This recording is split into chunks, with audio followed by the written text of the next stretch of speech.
तो आज हम लोग पढ़ेंगे class 8 chapter 6 pressure winds storm and cyclone. इसमें क्या क्या पढ़ना है हम लोग को?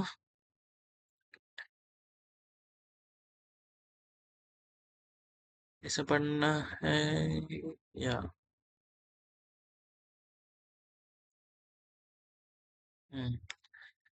Define pressure as a force per unit area, illustrate its daily application, demonstrate the liquid and gases exert pressures in all directions, liquid pressure increase with depth.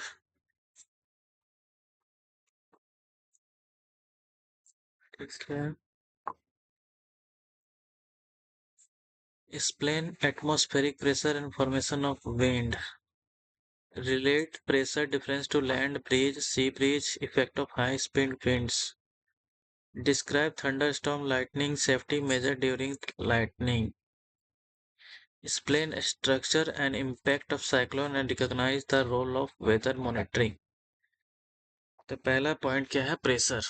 Pressure किसको बोलते हैं?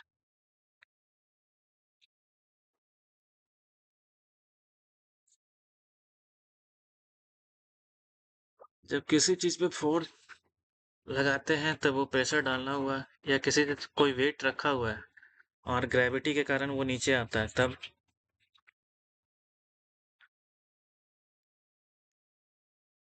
जैसे कि let's example, when we carry a bag we feel its weight because of pull of gravity. जैसे कि हम लोग जब स्कूल बैग कैरी करते हैं, तो when we carry a bag we feel it weight because of the pull of the gravity on it. जब हम लोग वेट बैग को कैरी करते हैं तो उसमें हम लोग को वेट फील होता है, जितना जितना किताब रखा हुआ, जितना बुक रखा हुआ, उससे सब वहाँ पर दिखता है। तो वो वेट, वो जो वेट क्यों यूज होता है, फील होता है? क्योंकि वो ग्रेविटी लग रहा है। ग्रेविटी कहाँ होता है? किसमें? अर्थ में। मैग्नेट, अर्थ में मैग्नेट है, उसके कारण हम लोग उसी को बोलता है ग्रेविटी। ग्रेविटी के कारण ही सारा क्या बोलते हैं, जो एवरीथिंग क्या है, स्टेबल है अर्थ में। ग्रेविटी के कारण सारे एलिमेंट्स वो जो है उस।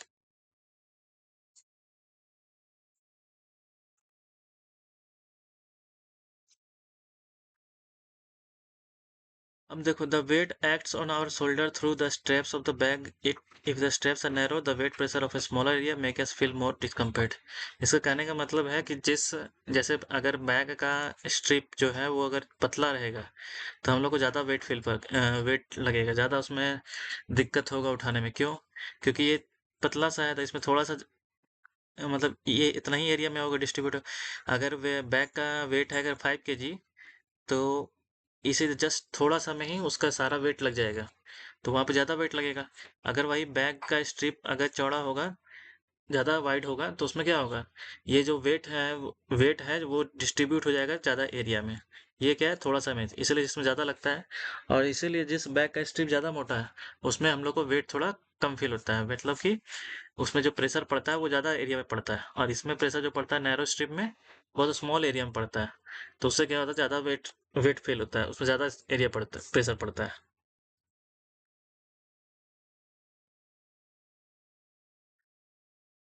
तो इसको जैसे कि हैं ब्रॉड स्ट्रिप्स, नैरो स्ट्रिप्स, ठीक है। If the strips are narrow weight poses in small area, मतलब वेट प्रेशर कहाँ पर है? स्मॉल एरिया में, तो उसमें हम लोग को ज़्यादा डिस्कम्फर्ट होगा। वहीं जब if strips are broad the same weight is spread of large area. अगर स्ट्रिप ब्रॉड है तो वेट जो है स्प्रेड हो जाएगा लार्ज एरिया में, और वो हम लोग को ज़्यादा कंफर्टेबली होगा। अगर यहाँ this pressure can mathematically expressed as follows, pressure is equal to force by area. इसीलिए क्या होता है, प्रेशर को कैसे नापते हैं? Pressure is the force acting per unit area. जितना एरिया में प्रेशर कम लगे, जितना मान लो कोई प्रेशर है, जितना एरिया में लगेगा, जितना एरिया रहेगा उतना ही प्रेशर, जितना एरिया बढ़ेगा उतना प्रेशर बढ़ेगा, जितना एरिया कम होगा उतना प्रेशर कम होगा। इसलिए इसका फॉर्मूला क्या है? Force by area. एरिया है मतलब किसमें है? डिनोमिनेटर में। तो डिनोमिनेटर इंक्रीज होगा तो वैल्यू क्या होगा? डिक्रीज होगा। अगर डिनोमिनेटर तुम्हारा एरिया अगर इंक्रीज होगा तो प्रेशर तुम्हारा कम होगा, ठीक है। ये क्या होता है? Pressure equal to area inversely proportional होता है। मतलब कि एरिया तुम्हारा इंक्रीज कर रहा है तो प्रेशर डिक्रीज होगा, और अगर एरिया डिक्रीज कर रहा है तो प्रेशर तुम्हारा इंक्रीज होगा। इसीलिए बोलता है प्रेशर एरिया का इन्वर्सली प्रोपोर्शनल है और प्रेशर फोर्स का डायरेक्टली प्रोपोर्शनल है। जितना फोर्स बढ़ेगा उतना प्रेशर बढ़ेगा, जितना फोर्स कम होगा उतना प्रेशर कम होगा। जैसे कि तुम्हारा इफ ए 150 न्यूटन, फोर्स का क्या होता है, न्यूटन्स में नापते हैं, ठीक है। If 150 newton force act as a cardboard on area of 5 metre पर square, what is the pressure stand on it. तो प्रेशर का फॉर्मूला क्या होता है, pressure equal to force by area, 150 newton by 5, तो इसको डिवाइड करेंगे 30, तो न्यूटन पर मीटर स्क्वायर, फोर्स का क्या है न्यूटन, और एरिया क्या है मीटर स्क्वायर, इसी के लिए एन बाई एम स्क्वायर इसका टू 30। तो प्रेशर को डिनोट कैसे करते हैं, पास्कल से, ठीक है, पी ए। तो फोर्स का एसआई यूनिट इसको बोलते हैं, एसआई यूनिट, ठीक है, स्टैंडर्ड। तो एसआई यूनिट क्या हो गया, तुम्हारा एसआई यूनिट ऑफ फोर्स क्या है, एन, इसको लिख लो कॉपी में, SI unit of force is an. और स्क्वायर मीटर क्या होता है, मीटर स्क्वायर, ठीक है। और SI unit of pressure is Newton पर स्क्वायर मीटर, न्यूटन पर स्क्वायर मीटर, जिसको हम लोग बोलते हैं पास्कल। तो प्रेशर का क्या होता है, प्रेशर का यूनिट, एसआई यूनिट क्या होता है, पास्कल। और ये तीनों लिख लो, SI unit of force newton, area square metre square, ठीक है। एसआई यूनिट ऑफ प्रेशर क्या होता है, न्यूटन पर स्क्वायर, इसी को बोलते हैं पास्कल। और फोर्स इक्वल टू होता है फोर्स बाय एरिया। मतलब वही चीज है, देखो यहाँ पे क्या है, यहाँ पे दोनों का फोर्स क्या लग रहा है, दोनों का मान लो 5 kg का वेट है दोनों में भी, पर इसमें क्या है, एरिया मान लो 10 है और इसमें क्या है 2 है, तो वही तुम्हारा। तो यहाँ पे प्रेशर तुम्हारा कम हो जाएगा, यहाँ पे प्रेशर ज्यादा हो जाएगा, क्योंकि यहाँ पे एरिया कम है और यहाँ पे एरिया ज्यादा है। Only consider the forces that are perpendicular to the surface when calculating pressure। एक चीज और है कि हम प्रेशर तभी, फोर्स फोर्स को तभी कंसिडर करेंगे जब surface area calculating pressure perpendicular हो, मतलब डायरेक्टली 90% हो।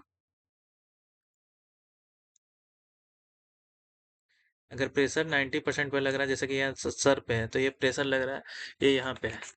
और अगर ये तभी ये रूल फॉलो होता है जब अगर परपेंडिकुलर हो, मतलब 90 डिग्री पे हो। अगर यही प्रेशर मान लो हम यहाँ पे इसको क्या बोलते हैं, ये एक ब्लॉक रखा हुआ है, इसको हम डायरेक्टली ऐसे खींच रहे हैं, ये कितना डिग्री एंगल हो गया, 45 डिग्री। अगर इसको खींच रहे हैं तो इसका इसका जो प्रेशर है, इसका फोर्स है, वो अलग लगेगा, ठीक है। बट अगर हम ऐसे हैं और इसको ऊपर उठा रहे हैं या ऊपर से नीचे दब रहा है, तो कि एक तब फॉर्मूला ये लगता है, pressure equal to force by area. Broad strap reduce the pressure on the shoulder compare to narrow straps, ठीक है। ब्रॉड स्ट्रेप्स में ज्यादा प्रेशर प्रेशर को रिड्यूस करता है शोल्डर में कंपेयर टू नैरो स्ट्रिप्स। तो किस लिए, क्योंकि ब्रॉड स्ट्रिप का एरिया ज़्यादा है और नैरो स्ट्रिप का एरिया कम होता है। This is why carrying a bag with broad strip feels more comfortable. इसीलिए जब हम लोग बैग कैरी करते हैं जिसका स्ट्रिप्स नैरो होता है, मतलब जिसका स्ट्रिप्स ब्रॉड होता है, वो ज़्यादा कंफर्टेबल होता है कंपेयर टू नैरो स्ट्रिप्स।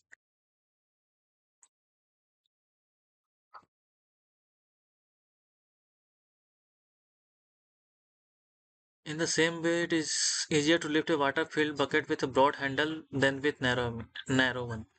इसलिए सेम एग्जांपल इसका भी है, बकेट का भी है। बकेट में अगर उसका हैंडल अगर ज़्यादा मोटा है, ठीक है, ज़्यादा ब्रॉड है, तो वो इजी होता है उठाने में कंपेयर टू जो जिसका पतला होता है। तो प्रेशर का फॉर्मूला आता है फोर्स बाय एरिया, ठीक है। तो उसी तरह फोर्स का फॉर्मूला क्या होता है, force equal to mass into acceleration. और इसी तरह वेट को क्या बोलते हैं, mg, मतलब मास इनटू ग्रेविटी। तो जैसे हम लोग अर्थ में, जो हम लोग का वेट, हम लोग अर्थ में क्या नापते हैं, वेट, क्योंकि हम लोग के साथ मास है, जैसे मास मतलब 5 kg का उसमें है, 5 kg प्लस उसमें ग्रेविटी भी ऐड होता है, इसीलिए उसमें से उसको वेट बोलते हैं, मास नहीं बोलते हैं। और यही जब हम मून पे चले जाएंगे, वहां पर अगर हम किसी चीज का वेट नापते हैं तो वहां पे सिर्फ हम लोग को मास मिलता है वहां, क्योंकि वहां ग्रेविटी नहीं है, तो वहां पे प्योर। यहाँ पे अगर हम लोग, कोई बंदा अगर 60 kg का है, तो वहां पे उसको क्या बोलते हैं, इसको 9.8 से डिवाइड करेगी तो जितना वैल्यू आएगा वो वहां पे उसका मास होगा। तो इसीलिए और ग्रेविटी का फॉर्मूला क्या होता है 9.8 मीटर पर ठीक है। तो अब आते हैं इसमें, this spread the weight over a large area and reduce the people carrying load on their head often place a round cloth pad underneath. तो जो जैसे यहाँ पे पर्सन है, ठीक है, यहाँ पे देखो एक स्ट्रिप इन लोग क्या रखा हुआ है, यहाँ पे एक ये रखा हुआ है, क्या बोलते हैं, ये तुम्हारा कपड़ा का फोल्ड करके रखा हुआ है, क्यों, राउंड क्लॉथ, क्योंकि इससे क्या होता है कि spread the weight over large area and reduce the pressure on the head in such cases the aim to reduce pressure increase the over the force act. इससे क्या होता है कि ये जो कपड़ा का रखने से क्या होता है, ये सारा सर पे जितना है वो डिस्ट्रीब्यूट हो जाता है, एक ही जगह पे नहीं होता है, और ये थोड़ा शॉक को एब्जॉर्ब भी करता है, इसी कारण इस ये फ्लेक्सिबल होता है।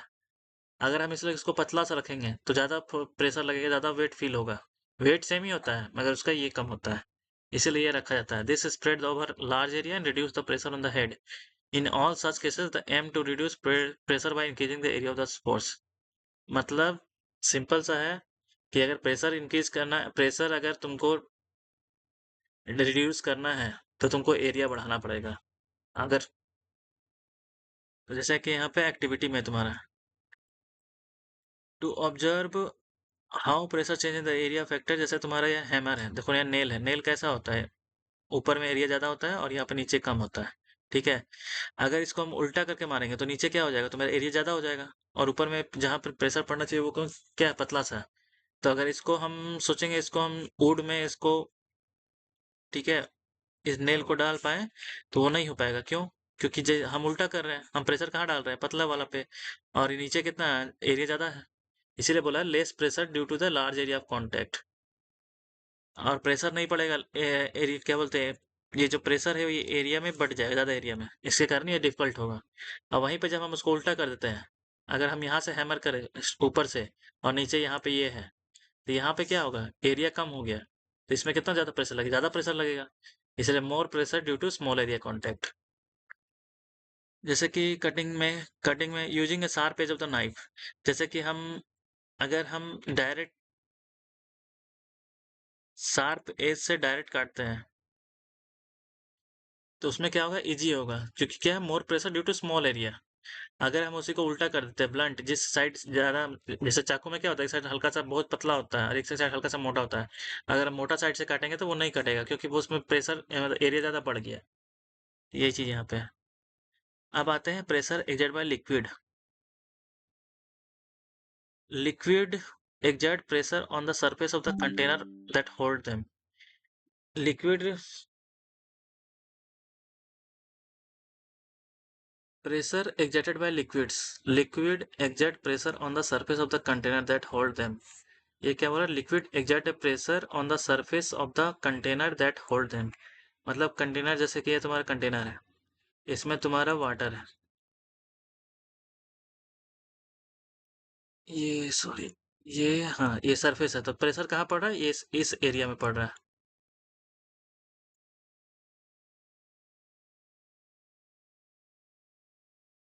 ये तुम्हारा प्रेशर पड़ रहा है यहाँ पे, कहाँ पे, जहाँ पे होल्ड है, तो डाउन, मतलब बॉटम में, ठीक है।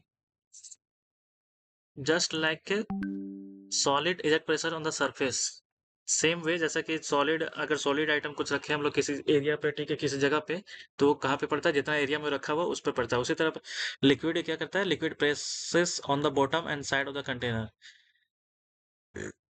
अब क्या, ये लिक्विड है, लिक्विड तो मूवेबल है, वो जिस स्पेस में, जिस एरिया में, जिस सराउंडिंग में रहेगा वैसा है, तो ये डाउन तो पड़ ही रहा है, डाउन में क्या है, पूरा एरिया का पड़ रहा है, और साइड में क्या, साइड में भी तुम्हारा प्रेशर पड़ रहा है। In fact liquid exert pressure in all the direction. तो सॉलिड क्या होता है, जैसे यहाँ सॉलिड रखा हुआ है, तो सॉलिड का क्या होता है, कंबाइंड होता है, तो ये कहाँ पे प्रेशर पड़ेगा, सिर्फ बॉटम में। और लिक्विड क्या होता है, कंबाइंड, स्ट्रांगली बाउंडेड नहीं होता है, सॉलिड बाउंडेड होता है, कंप्लीटली बाउंड, स्ट्रांगली बाउंड होता है, और लिक्विड क्या होता है, स्ट्रांगली बाउंडेड नहीं होता, तो ये क्या है, कहीं भी जा सकता है, ठीक है, इधर उधर, इसीलिए इसे बोला जाता है, सॉलिड का जो होता है सिर्फ बॉटम साइड में होता है, और लिक्विड का, liquid exact pressure in all the direction, all three direction x, मतलब अगर कंटेनर अगर राउंड है तो चारों तरफ, और डाउन साइड भी, सिर्फ ऊपर में नहीं होता है, क्योंकि ऊपर में यहाँ ग्रेविटी के कारण, the pressure can force water through out the small holes as seen the water leaks from tiny crack in a bottle.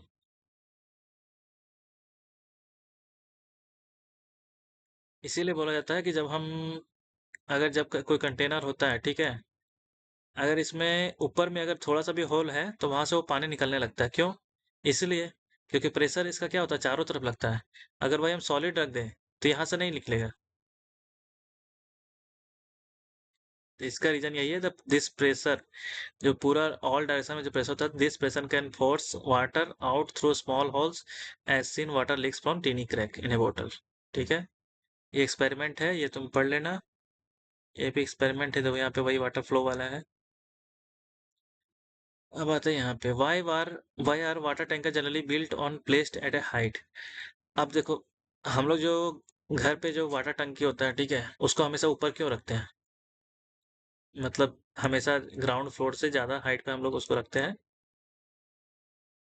इसलिए रखते हैं कि अगर उससे क्या होगा, ऑटोमेटिक वो नल इतना, ये जो ऊपर से इतना नीचे आ रहा है पाइप के द्वारा, ठीक है, इसमें इतना प्रेशर होता है कि इसमें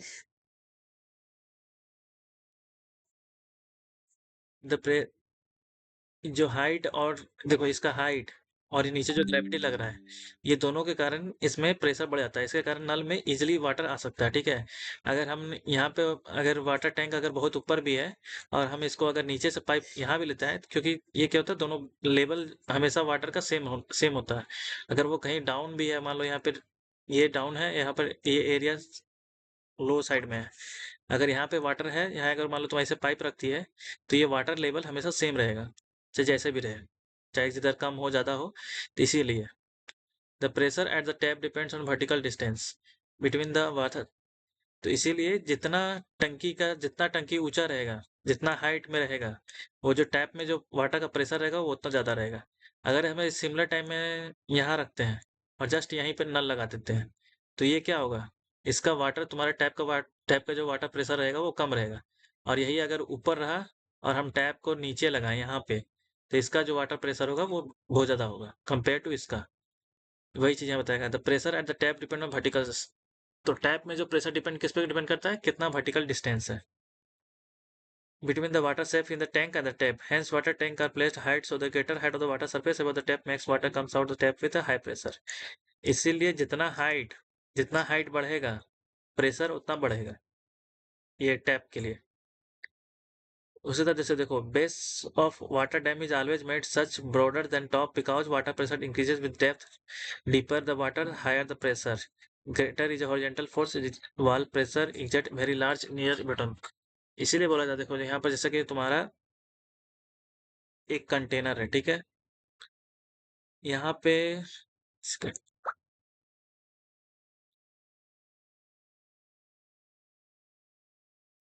इसमें वाटर है,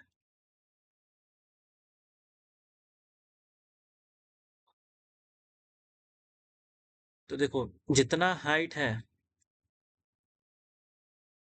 उतना प्रेशर बढ़ेगा। ठीक है, जैसे कि तुम्हारा, अगर हम यहाँ से, अगर यहाँ पे हम अगर क्या बोलते हैं हम, अगर होल करते हैं तो उसमें प्रेशर कम होगा। अगर इसमें करते हैं तो फर्स्ट वाले से सेकंड वाले में ज़्यादा होगा, क्योंकि इसके ऊपर क्या है, इतना हाइट बढ़ा हुआ है इतना। और थर्ड थर्ड में अगर हम यहाँ डाउन बॉटम में करते हैं तो इसका प्रेशर ज़्यादा होगा कंपेयर टू ये दोनों से। क्यों? क्योंकि इसका हाइट इन तीनों से ज़्यादा है। इसीलिए जब डैम बनता है, ठीक है, मान लो यहाँ पे डैम हम बना रहे हैं,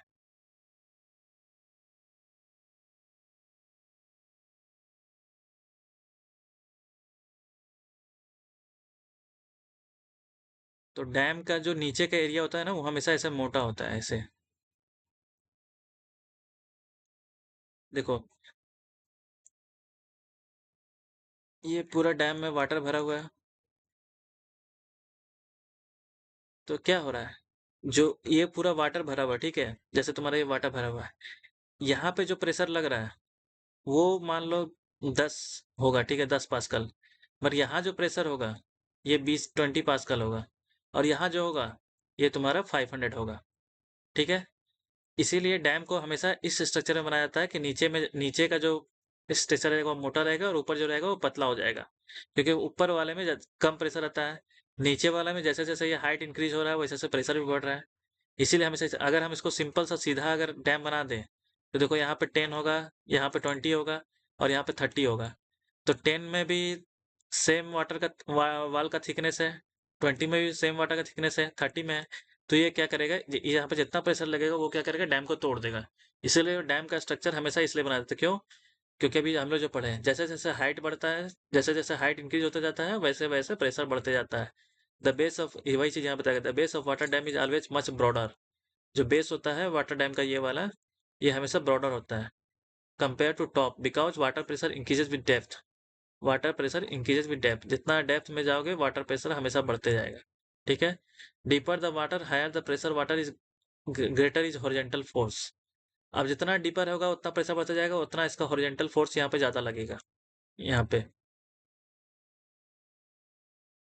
डीपर द वाटर, जितना वाटर डीप होगा, higher the higher the pressure, water जितना डीप होगा हायर प्रेशर होगा, उतना ही वाटर जितना प्रेशर ज्यादा होगा उतना ही हॉरिजॉन्टल फोर्स ज्यादा लगेगा। जैसे यहाँ तुम्हारा डाउन हो गया तो प्रेशर ज्यादा हो गया, उसी तरह ये जो हॉरिजॉन्टल फोर्स है,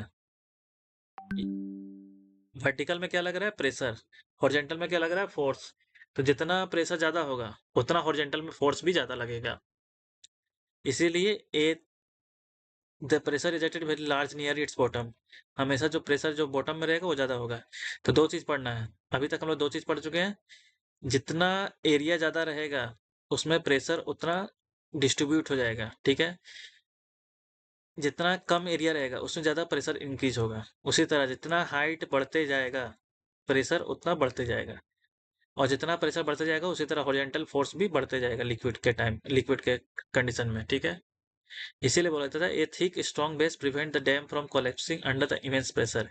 इसीलिए यहाँ पे थिक बेस बनाया जाता है ताकि वहां पे ज्यादा प्रेशर पे वो क्या बोलते हैं, कोलैप्स नहीं करे, टूटे नहीं। देखो modern dams like Bhakra Nangal dam and Tehri Uttarakhand, ये दोनों याद कर लो। भाखड़ा नंगल डैम कहाँ पे, हिमाचल प्रदेश में, और तेहरी कहाँ पे, उत्तराखंड में। are designing using the special engine often curve large dams slightly inward arc dams so the water pressure is transferred to the sidewall of the valley make them structure। तो यही जो स्ट्रक्चर है कि जितना नीचे रहेगा उतना वहां पे क्या बोलेगा, बनेगा, तो ब्रॉडर एरिया बनेगा। तो उसी के लिए ये चीज फॉलो किया गया ये दोनों डैम में। ठीक है। प्रेशर का formula force by area. Pressure कैसे बढ़ता है, जैसे एरिया इंक्रीज करेगा प्रेशर डिक्रीज होगा, एरिया डिक्रीज होगा प्रेशर इंक्रीज पड़ेगा। उसी तरह हाइट में, जैसे जैसे हाइट इंक्रीज होगा डेप्थ में लिक्विड का प्रेशर ज्यादा होगा, और जैसे जैसे हाइट कम होगा लिक्विड का प्रेशर कम होगा। और वर्टिकल प्रेशर जितना ज्यादा होगा हॉरिजॉन्टल फोर्स भी उतना ही ज्यादा होगा।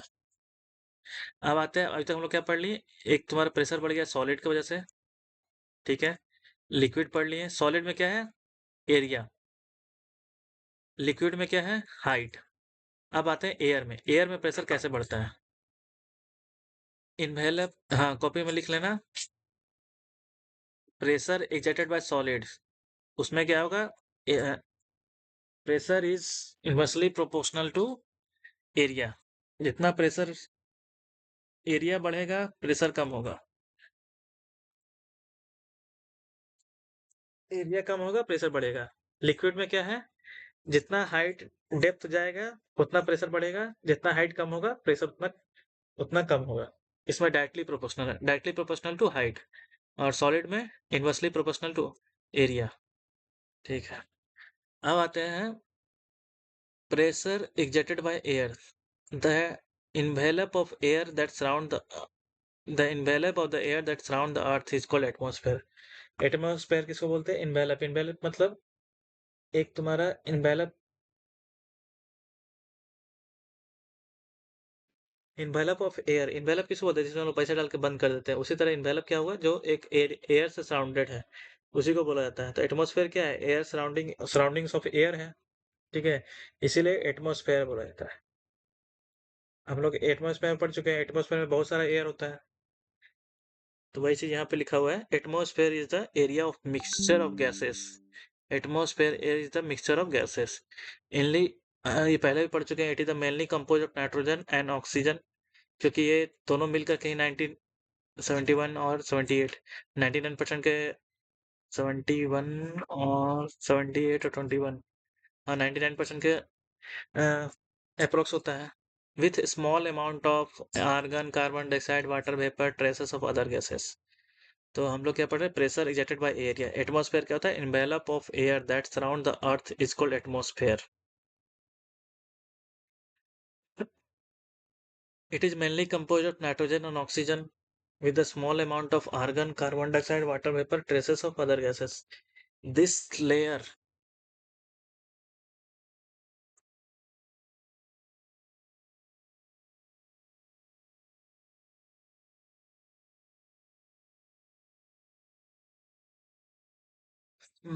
this layer of gases extend many kilometer above the earth smell. ये क्या वगैरह रहा है कि दिस लेयर ऑफ गैसेस, ये जो लेयर है एटमॉस्फेयर, मान लो ये तुम्हारा पूरा ये एटमॉस्फेयर है, ठीक है। ये जो एटमॉस्फेयर में तुम्हारा जो गैसेस है, ये ऐसा नहीं कि जस्ट छोटा सा एरिया में बैठ, ये क्या है, पूरा एक्सटेंड मैनी किलोमीटर, जितना पूरा अर्थ है उसके चारों, अर्थ के चारों तरफ क्या तुम्हारा एटमॉस्फेयर का है, ठीक है। एबव द अर्थ, जो अर्थ है उसके above, let perform activity expresses for the air. अब आता है, ठीक है, to show the exact pressure on the object. अब एयर प्रेशर ऑब्जेक्ट पर कैसे पड़ता है उसका एग्जांपल तुम्हारा यहाँ पे है।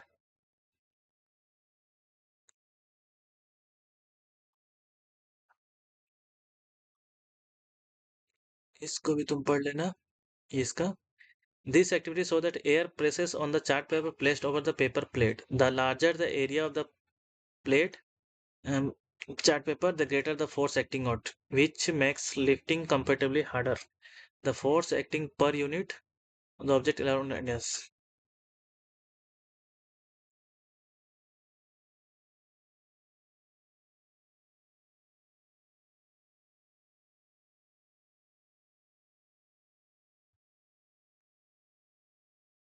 हाँ, invert the paper plate, fix a stack to it, place it on flat surface. देखो यहाँ क्या कर रहा है, यहाँ पे जो पेपर है स्मॉल साइज का है, यहाँ पर पेपर क्या है, बिग साइज का, उससे भी ज्यादा यहाँ पर बिग है। अब बोल रहा है make a hole at the centre of the chart paper for the stick pass through it, cover the plate with folded chart paper, try to lift the paper using the stick. तो इसमें भी वही बात है, जितना area बड़ा होगा, ठीक है, एयर का प्रेशर ज्यादा लगेगा। जैसे तुम्हारा अभी क्या बताया, एयर क्या है, पूरा सराउंडिंग्स में है, चारों तरफ है। तो अगर हम छोटा एरिया रहेगा तो उसमें एयर का जो प्रेशर है वो कम पड़ेगा, तो इजीली इसको हम उठा सकते हैं। और वही चीज हम अगर एरिया ज्यादा कर दे, प्रेशर चार्ट पेपर बड़ा कर दे, इसको हम स्टिक से उठा रहे हैं, तो इसमें क्या है, इसमें ज्यादा एरिया में प्रेशर पड़ रहा है, एयर एयर जा रहा है, एयर प्रेशर, तो इसको हम इजिली नहीं उठा सकते। तो तुम्हारा एयर का भी जो क्या होता है वो इनवर्सली प्रोपोर्शनल क्या होता है, मतलब डायरेक्टली प्रोपोर्शनल है तुम्हारा एरिया का।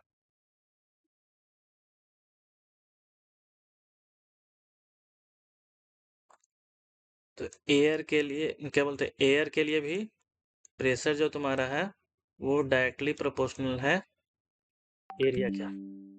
जितना एरिया ज्यादा होगा प्रेशर उतना बढ़ेगा, जितना कम होगा उतना उतना भी प्रेशर भी कम होगा। अब आते हैं तुम्हारा जो ये एयर के कारण जो प्रेशर होता है उसको क्या बोलते हैं, atmospheric pressure. The pressure ejected by the layer of air surrounding the earth, ठीक है। जैसे कि तुम्हारी yourself take a balloon, blow it in, watch the balloon changes shape, add your more air, leave the balloon without trying it, trying without trying more, observe what happens. जब हम balloon starting में पतला सा होता है, जैसे उसमें air होता है तो उसमें वो खुद से बड़ा हो जाता है, तो वो क्या हो रहा है, वो फुल कैसे रहा है, तो वो भी क्या है, तुम्हारा एक एटमॉस्फेरिक प्रेशर है। मतलब एयर का प्रेशर से वो फूल रहा है। When you blow into it get fill with fill inside the pushes against the wall of the balloon so that exact air pressure inner wall of the balloon। अब जैसे जैसे हम माउथ से उसमें एयर भर रहे हैं तो वो एयर क्या प्रेशर से भर रहे हैं, तो जितना प्रेशर से माउथ से हम लोग एयर भरते हैं वैसे ही वो उतना ज्यादा फूलते रहता है। और प्रेशर का हमको पता ही है, एयर जैसा लिक्विड होता है चारों तरफ, उसी तरह जो एयर होता है वो एग्जैक्टली चारों तरफ होता है। लिक्विड में क्या था कि थ्री साइड था, इस साइड था, इस साइड था और इस साइड था। और जो एयर होता है वो चारों तरफ होता है, चारों मतलब 360 डिग्री में। इसीलिए जो बैलून का, जिस तरह का बैलून का साइज होता है वो चारों तरफ फूलता है। ऐसा नहीं कि सिर्फ एक ही तरफ नीचे फूल रहा हो या ऊपर फूल रहा हो, नहीं, चारों तरफ, क्योंकि उसका जो एयर जो प्रेशर लगता है वो चारों तरफ लगता है। अब जैसे कि तुम्हारा जब हम उसको अगर हम उसको फुलाना बंद कर देते हैं और उसे तो छोड़ देते हैं, तो जिस साइड होल रहता है उस साइड से वो जल्दी से निकलता है, क्योंकि एयर जो है अंदर में वो प्रेशर से बंद है। ठीक है, नॉर्मल हम लोग को यही चीज प्रेशर, एयर प्रेशर बाहर में हम लोग सराउंडिंग में पता नहीं चलता कि एयर प्रेशर कितना है, क्योंकि नॉमिनल होता है। मगर वही जब बैलून रखते हैं, अब बैलून बैलून में इसलिए वो ज्यादा लगता है, इसलिए तुरंत इजिली निकल जाता है बैलून से। Air escape because pressure inside the balloon higher than the pressure outside. अभी वही चीज बोले कि जो प्रेशर आउटसाइड है, वो प्रेशर आउटसाइड का प्रेशर क्या है, कम है, और जो इनसाइड में वो ज्यादा है। तो हमेशा हाई से लो में होता है। ठीक है, कोई भी चीज, जैसे वाटर है, वाटर अगर हाई पे है तो हमेशा लो की तरफ जाएगा। उसी तरह प्रेशर है, अगर प्रेशर इधर नेगेटिव है और इधर पॉजिटिव है तो मतलब ज्यादा है, तो ज्यादा वाला कम की तरफ जाएगा। अगर यही सराउंडिंग में प्रेशर ज्यादा रहता है, तो जो बैलून के अंदर का जो एयर है वो कभी बाहर निकलता ही नहीं, क्योंकि बाहर का प्रेशर ज्यादा रहता है।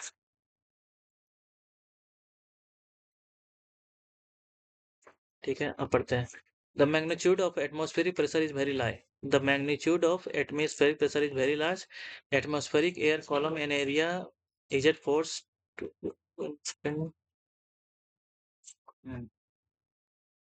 the magnitude of atmospheric pressure is very large. Atmospheric air column on area 1515 is about 259, which is early equal to 250 kg knots.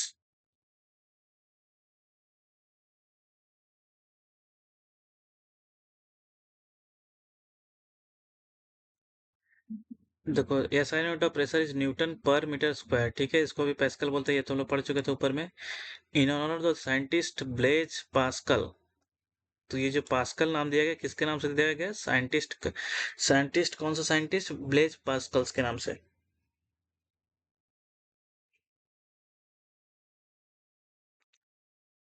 In practice air pressure is often expressed in MB.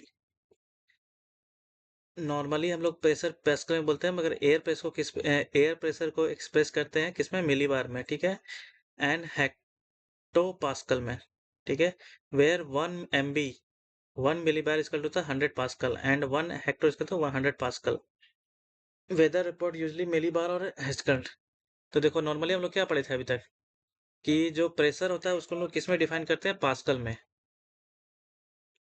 But जब condition किसके, ये जो pascal नाम दिया है किसका, scientist के नाम पे, किस साइंटिस्ट के नाम है, ब्लेज पास्कल। ठीक है, तो ये तो हो गया सारा कुछ पास्कल में। बट अगर जब हम एयर में सराउंडिंग्स एयर का प्रेशर जब नापते हैं, तो वो उसको हम लोग यूज करते हैं, उसके लिए करते हैं मिलीबार। ठीक है, और यह हेक्टो पास्कल। वहां पे जो 1 मिलीबार होता है, ये भी लिख लेना कॉपी में। एयर प्रेशर के लिए हम लोग एक्सप्रेस करते हैं प्रेशर को एक्सप्रेस करते हैं मिलीबार में, एमबी में, और हेक्टो पास्कल एचपीए में। ठीक है, वहीं पे 1 MB इक्वल टू होता है 100 पास्कल, एंड 1 हेक्टर होता है 100 पास्कल। मतलब कि 1 MB या 1 HPA दोनों इक्वल है। इसीलिए क्योंकि वेदर रिपोर्ट, जो हम लोग को वेदर रिपोर्ट होता है कि इतना इतना पास्कल इतना प्रेशर एयर चल रहा है, वो किस में सारा डिपेंड होता है, तुम्हारा मिलीबार या हेक्टो पास्कल में होता है। Although atmosphere pressure is very large, जैसे कि हम लोग जानते हैं कि एटमॉस्फेरिक प्रेशर बहुत लार्ज होता है। ठीक है, बहुत ज्यादा होता है। बट हम लोग क्या करते हैं, we did not feel it because fluids and gases inside our body. But जैसे कि आप लोग देख रहे हैं नॉर्मली कि प्रेशर तो ज़्यादा है ऊपर में, एटमॉस्फेयर में प्रेशर ज़्यादा है, क्योंकि यहाँ पर क्या है, एयर जो है बहुत लार्ज एरिया में है, ऊपर में है और हाइट में भी है। तो हम लोग को तो क्या बोलते हैं, खड़ा रहना मुश्किल हो जाना चाहिए, हम लोग का शरीर तो चिपक जाना चाहिए जमीन में। बट क्यों नहीं होता है, बिकॉज जो हम लोग के बॉडी के अंदर जो फ्लूइड्स है, लिक्विड और गैस जो इंसाइड होता है, वो जो प्रेशर पड़ता है उसको क्या बोलता है, अपोजिट डायरेक्शन में ढकेलता है। वो उसको वहां पर, जैसे यहाँ पर प्रेशर पड़ रहा है, तो यहाँ पे ये भी इसको क्या था, अपोज करता है, क्योंकि हमारा जो बॉडी है इसलिए। The internal pressure generated the movement of fluid in our tissue and organ balance the force of the atmosphere. जो मूवमेंट्स, इंटरनल प्रेशर जो हमारे अंदर में, जो बॉडी के अंदर में जो इंटरनल प्रेशर है, वो क्या करता है, मूवमेंट्स ऑफ फ्लूइड्स करता है in our tissue and organs. यही क्या करता है, एटमॉस्फेयर प्रेशर को बैलेंस करके रखता है इनसाइड और वाटर। इसलिए अगर पूछेगा कि हम इतना प्रेशर होने के बाद भी इंसान लोग कैसे प्रेशर को क्या बोलते हैं, महसूस क्यों नहीं कर पाता है, तो उसका रीजन यही है, the internal pressure generated by movements of fluids in our tissue and organs. किसके कारण से होता है, फ्लूइड और गैसेस से बचा हुआ, उसके कारण एजेड प्रेशर होता है, और इसका रीजन क्या है, ये है। ठीक है, इसीलिए हम लोग इतना एटमॉस्फेरिक प्रेशर होने के बावजूद भी हम लोग सेफ और सेफ फील करते हैं। और हम लोग प्रेशर को क्या बोलते हैं, एटमॉस्फेयर प्रेशर को फील भी नहीं करता है। अब पढ़ेंगे हम लोग फॉर्मेशन ऑफ विंड। विंड का फॉर्मेशन कैसे होता है। जब हम लोग विंड देखते हैं, हवा चलता है, तो वो कैसे डेवलप होता है, कहीं पे होता है, कहीं पे नहीं होता है, कहीं पे ज़्यादा होता है, कहीं पे कम होता है। ये क्योंकि एटमॉस्फेयर प्रेशर तो चारों तरफ सेम है, पूरा सराउंडिंग्स में सेम है, ठीक है। बट क्या होता है कि कहीं पे आंधी आता है, कहीं पे नॉर्मल हवा भी नहीं चलता है, हम लोग को फील भी नहीं होता कि हवा चल रहा है, कहीं पे वो ज़्यादा होता है जहाँ पे पेड़ वगैरह सब गिर जाता है। तो वो कैसे होता है। एयर मूव्स बिकॉज मैं डिफरेंट। इसमें तो हम लोग पढ़ रहे थे formation of winds. Formation of wind, wind कैसा चलता है, मतलब कहीं पे कम, कहीं पे ज़्यादा, कहीं पे कैसे कम होता है, कहीं पे आंधी कैसे, मतलब विंड कैसे चलता है, कहाँ कम होगा कहाँ ज़्यादा होगा, उसका डिसाइड कैसे होता है। तो देखो, विंड का move difference of pressure. Air moves because difference of pressure. Difference of pressure कहने का मतलब है इस एरिया में और इस एरिया में, ठीक है। अब यहाँ पे क्या है, तुम्हारा प्रेशर, जो प्रेशर है वो ज़्यादा है, और यहाँ पे क्या है, तुम्हारा प्रेशर, विंड प्रेशर जो है कम है, ठीक है। तो नॉर्मली हम अभी तक क्या देखे थे, हमेशा हाई से लो में जाता है कोई भी चीज़, ठीक है। मतलब कम क्या बोलते हैं, ज़्यादा से कम में जाता है, ठीक है। तो यहाँ पे देखो हाई प्रेशर है, यहाँ पे कम प्रेशर है। तो इसको क्या लगा कि मेरे पास पूरा भरा हुआ है सामान है, जैसे कि हम कहते हैं, कहने मतलब है, तो हमेशा वो बैलेंस करने की कोशिश करता है। जैसे लिक्विड हुआ था, लिक्विड में क्या बोलते हैं, अगर हम लिक्विड एक यहाँ पे तुम्हारा टंकी लेते हैं और एक यहाँ पे टंकी लेते हैं, ठीक है। इस टंकी में पूरा भर देते हैं हम, और यहाँ पे एक पाइप लगा देते हैं, और इसमें कुछ भी नहीं है, तो वो क्या करेगा, अपने आप को दोनों को लेवल सेम कर देगा। मगर इसका मान लो यहाँ तो भरा हुआ है और इसका यहाँ यहीं पे थोड़ा थोड़ा सा है, तो जब तक ये नीचे नहीं आएगा, जब तक दोनों का सेम हो। तो उसी तरह हाई से हमेशा लिक्विड लो में, ठीक है। उसी तरह प्रेशर में एयर कहाँ से मूव करता है, हाई से लेकर के लो में। तो मान लो यहाँ पे हाई प्रेशर ऑफ विंड है और यहाँ पे लो प्रेशर है, यहाँ पे कम हवा है, इसमें ज़्यादा हवा है। अब ये क्या करेगा, ये हमेशा ये यहाँ पे ट्रांसफर होगा, क्यों, क्योंकि यहाँ पे गैप बना हुआ है, यहाँ पे जितना हवा होना चाहिए था वो नहीं है।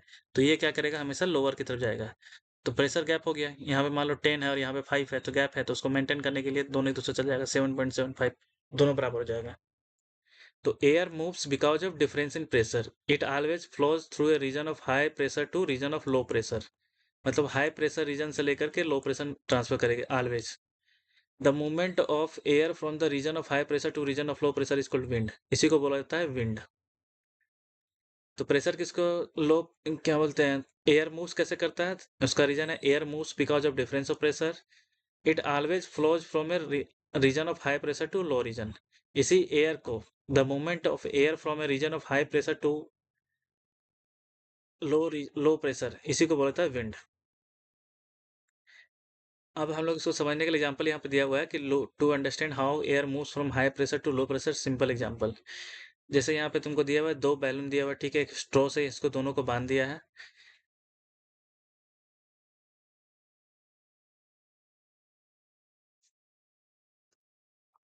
अब जिस बैलून में ज़्यादा प्रेशर होगा वो हमेशा क्या करेगा, लोअर की तरफ जाएगा। जैसे कि तुम्हारा air flows from high pressure to lower pressure. जैसे इसमें तुम्हारा लोअर प्रेशर है, तो इसकी तरफ जाएगा।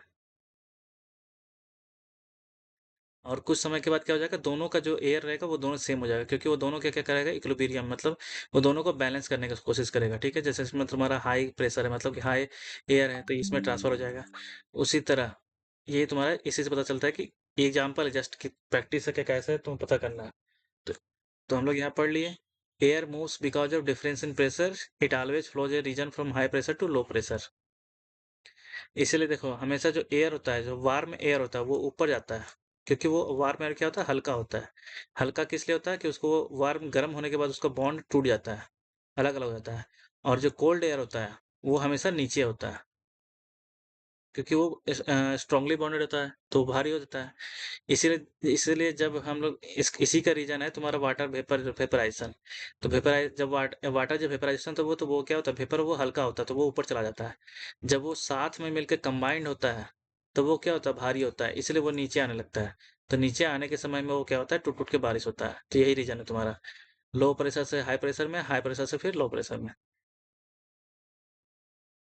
तो अब आता है तुम्हारा कैसे, मतलब इसका एग्जांपल है नाइट और डे में कैसे बदलता है। The simple principle movement of air due to pressure difference example the movement of, ठीक है। अब जैसे कि तुम 7 में पढ़ चुकी heat transfer in nature, heat transfer कैसे तुम्हारा किस में होता है। तो देखो तुम्हारा, एक तुम्हारा जैसे सी ब्रिज बोला जाता है और एक होता है लैंड ब्रिज। सी ब्रिज क्यों बोला जाता है? सी ब्रिज में होता है क्या, तुम्हारा जब हवा जब तुम्हारा सी से लैंड में आए, और लैंड ब्रिज मतलब जो हवा जब तुम्हारा लैंड से सी में जाए। कैसे? तो देखो नॉर्मली क्या होता है, जब हम वाटर और लैंड में, सबसे पहले पहले कौन गर्म होता है, तुम्हारा लैंड, और बाद में वाटर तुम्हारा धीरे धीरे गर्म होता है। तो होता क्या है, जो लैंड पे जो एयर है अवेलेबल है, वो क्या होता है, सूर्य के किरण के कारण क्या होता है, सूर्य का रे के कारण क्या होता है, वो गर्म होता है। तो गर्म होने के बाद क्या होता है, वो हल्का हो जाता है। हल्का होकर के वो कहाँ चला जाता है, एयर में। वार्म एयर फ्रॉम लैंड वो चला जाता है एयर में। अब जैसे ही वो एयर में चला गया, तो यहाँ पे जो एयर गैप बना, यहाँ पे जो इस लैंड के ऊपर जो एयर गैप बना, वही क्या करता है तुम्हारा, यहाँ पे एटमॉस्फेरिक प्रेशर कम कर दिया। और ये तो बहुत धीरे धीरे गर्म होता है, तो यहाँ पर प्रेशर गैप नहीं बन पाता है, तो यहाँ पे तो अवेलेबल है पूरा फुल अमाउंट में। तो ये क्या करता है, वार्म एयर चला जाता है एटमॉस्फेयर में, और जो सी के ऊपर, पानी के ऊपर जो प्रेशर रहता है, ठंडा हवा जो रहता है, क्योंकि वो जल्दी गर्म होता नहीं है, तो वो क्या करता है, वो धीरे धीरे यहाँ पर इसको फिल करता है। तो इसीलिए बोला जाता है सी ब्रिज। और नाइट में उल्टा हो जाता है, जो पानी दिन भर गर्म हुआ, तो पानी को ठंडा होने में टाइम लगता है, वो जल्दी ठंडा होता नहीं है। तो शाम होते होते तक उसका जो टेम्परेचर है वो तुम्हारा गर्म हो जाता है। और तो तब क्या होता है, इसका जो वार्म एयर है वो ऊपर उड़ जाता है, ठीक है। और जो लैंड है, रात में लैंड जल्दी ठंडा हो जाता है कंपेयर टू वाटर। तो यहाँ पर क्या हो गया, यहाँ पे एयर प्रेशर ज़्यादा है, क्योंकि यहाँ पे वो जो ठंडा हवा मौजूद है, ठंडा हवा क्या होता है, हैवी होता है, तो ये सीधे ट्रांसफर करना रहेगा यहाँ पे। तो सबसे दिन के टाइम में लैंड जल्दी गर्म हो जाता है, और वाटर जो होता है वो धीरे धीरे गर्म होता है। और जो गर्म वाटर होता है, और जो गर्म वाटर हो चुका है, उसको ठंडा होने में टाइम लगता है। और जो लैंड जो गर्म होता है, वो जल्दी ठंडा होता है। इसीलिए क्या होता है, जैसे राजस्थान में क्या सैंड है पूरा, तो इसीलिए राजस्थान में दिन में जो बालू होता है जल्दी गर्म हो जाता है, इसीलिए दिन में गर्मी लगता है। और वही अपोजिट अपोजिट होता है रात में, क्योंकि रात में वो क्या हो जाता है, जल्दी ठंडा भी हो जाता है। इसीलिए वहां पर रात दिन में ठंडा, रात में दिन में गर्मी, रात में ठंडा। और सी वाले एरिया में क्या होगा, दिन इसमें सिंपल रहता है, दिन धीरे धीरे गर्म होता है, रात में भी उतना ही गर्म रहेगा। इसलिए यहाँ पर टेम्परेचर ज्यादा वेरी नहीं करता है, ठीक है। तो simple principle of movement air due to pressure difference, ठीक है। देखो यहाँ पे लिखा हुआ, during the day the land heats up faster than sea. दिन में लैंड हीट होता है faster compare to sea. The warm air over the land rises. जो वार्म एयर जो लैंड के ऊपर जो एयर होता है वो जल्दी गर्म हो जाता है, और creating a low pressure area. जब ये जो गर्म हवा होता है, ये गर्म हवा के बाद हल्का हो जाता है, तो ये चला जाता है ऊपर। तो उसके बाद क्या होता है, उस एरिया में लो प्रेशर हो जाता है, क्योंकि वहां पे एयर अवेलेबल ही नहीं है, तो वहां पर लो प्रेशर है। The cooler air from the sea which is higher pressure. यहाँ पे तो जो अभी कूलर एरिया है उसमें हाई प्रेशर है, वो अवेलेबल है। तो हम लोग को फॉर्मूला सीधा पढ़ चुके हैं, ये हायर से हमेशा लोअर में जाता है, तो ये अभी हायर इधर है, तो यहाँ से यहाँ चला गया लोअर में। Rushes to take its place, क्योंकि हमेशा क्या होता है, इन लोग को बैलेंस बना के चलना होता है, जहाँ कम हुआ वहाँ ज्यादा डाल दो, जहाँ ज्यादा है वहां से कम कर दो। This is called a sea breeze. इसी को बोला जाता है सी ब्रिज। सी ब्रिज किसे बोला जाता है, during the day heats lands up faster, warm air from the land rises creating a low pressure area, cooler air from the sea which is higher pressure rushes to take its place. This is called sea bridge. इसका उल्टा हो जाता है land bridge. ये होता है day में, और लैंड ब्रिज होता है नाइट में। इसको सी ब्रिज क्यों बोला, क्योंकि यहाँ से सी ब्रिज, सी से लेकर के हवा आता है। और यहाँ उल्टा क्यों लैंड ब्रिज क्यों बोला जाता है, क्योंकि नाइट में होता है, क्योंकि यहाँ पे से लैंड से वाटा जाता है तुम्हारा इसमें। At night opposite happens. The lands cooler faster than sea, so the air above the sea remains warm. यहाँ पे क्या होता है, ये ठंडा हो जाता है, तो यहाँ पे होता है, और ये गर्म ही रहता है, तो ये क्या होता है, धीरे धीरे यहाँ पे एरिया कम, मतलब क्या होता है, लो प्रेशर होता है। Low pressure area over from the sea, the cooler air from the land blow toward the sea. जो कूलर एरिया, जो लैंड में जो कूलर एरिया है वो कहाँ ब्लो करता है तुम्हारा, चला जाता है सी के ऊपर। This is called land bridge. तो अगर पूछेगा कि लैंड ब्रिज और सी ब्रिज में क्या डिफरेंस है, तो वही है, सी ब्रिज में तुम्हारा लैंड जल्दी हीट होता है, और सी जो होता है कम देरी से हीट होता है। और लैंड ब्रिज में लैंड जल्दी हीट होता है, और सी ब्रिज मतलब लैंड ब्रिज जल्दी ठंडा हो जाता है, सी ब्रिज देरी से ठंडा होता है। और सी ब्रिज में क्या होता है, सी ब्रिज में लैंड का एयर प्रेशर लो होता है और सी का हाई होता है, और लैंड ब्रिज में उल्टा होता है, लैंड का प्रेशर हाई होता है और सी का कम होता है। जल्दी ठंडा हो जाता है, लेकिन सी को ठंडा होने में बहुत टाइम लगता है। तो यहाँ पे सी का ऊपर जो हवा है वो गर्म हो गया, और वो गर्म हवा ऊपर चला गया लो प्रेशर एरिया बनाते हुए, और लैंड का जो हाई प्रेशर एयर है वो इस वेकेंट स्पेस को फिल करने के लिए उधर जाता है, और इस पूरी प्रोसेस को लैंड ब्रीज बोलते हैं। ठीक है।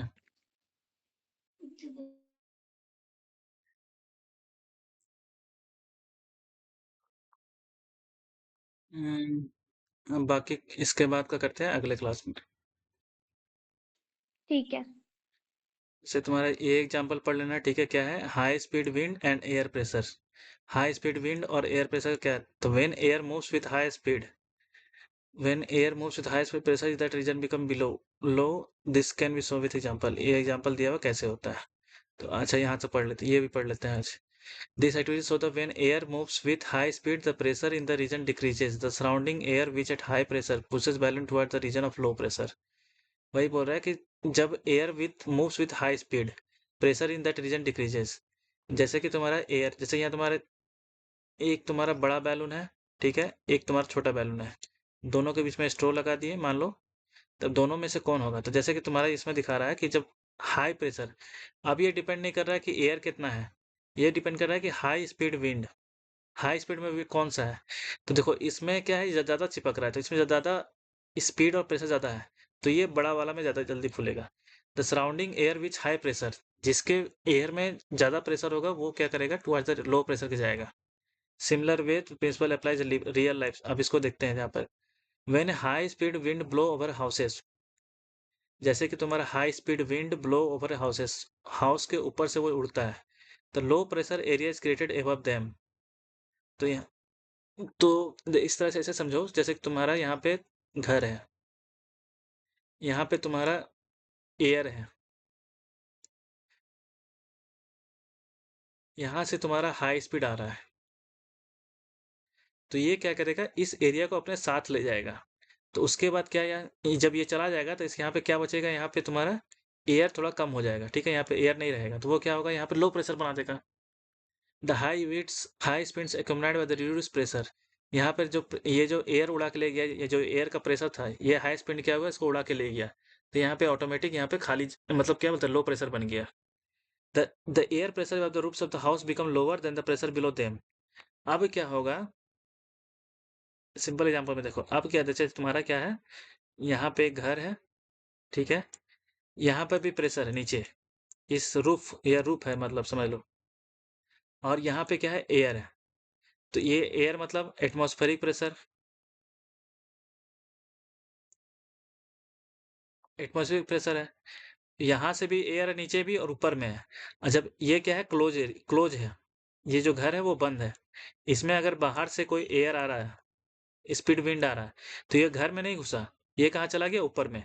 तो ऊपर का जो हाई प्रेशर विंड है, वहां से वो उसको ले गया बाहर, तो यहाँ क्या बच गया, सिंपल सा एक घर बच गया, ठीक है। यहाँ पे तुम्हारा गैप हो गया, ये एयर कहाँ चला गया, यहाँ चला गया, ये जो हाई स्पीड विंड था इसको उड़ा के यहाँ ले गया, तो यहाँ पे लो प्रेशर बन गया, यहाँ पर गैप बन गया। मगर जो नीचे घर के अंदर जो प्रेशर एयर था वो तो अवेलेबल ही है, उसका तो कुछ नहीं हुआ। तो वो अब क्या हुआ, ऊपर में तो लो प्रेशर हो गया और नीचे में तुम्हारा हाई प्रेशर हुआ। तो जो हाई प्रेशर हमेशा लो प्रेशर में जाएगा, तो ये क्या करेगा, नीचे से ऊपर जाएगा। इसीलिए हमेशा घर का छत जो उड़ता है इसी रीजन से होता है, ठीक है। The air pressure above the roofs of the house become lower pressure if the pressure difference is large।